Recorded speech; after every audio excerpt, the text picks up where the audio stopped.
ሸጋዋ እኔን ከፋኝ እንጂ ሀገሬን መቼ ከፋው ሸጋው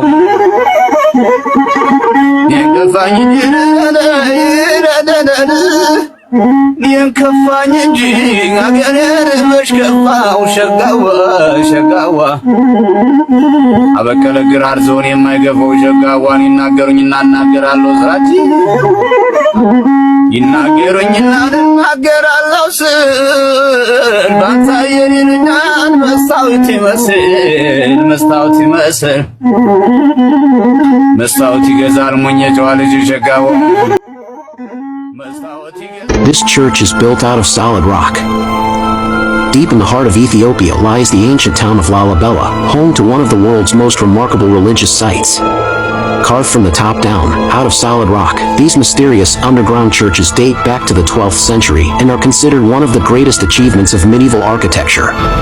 11 churches, each unique in design and decoration, are connected by a labyrinth of tunnels and passages, leading deep into the earth. Legend has it that the churches were built in just 24 years by a team of angels, using only chisels and hammers. But the true story remains shrouded in mystery.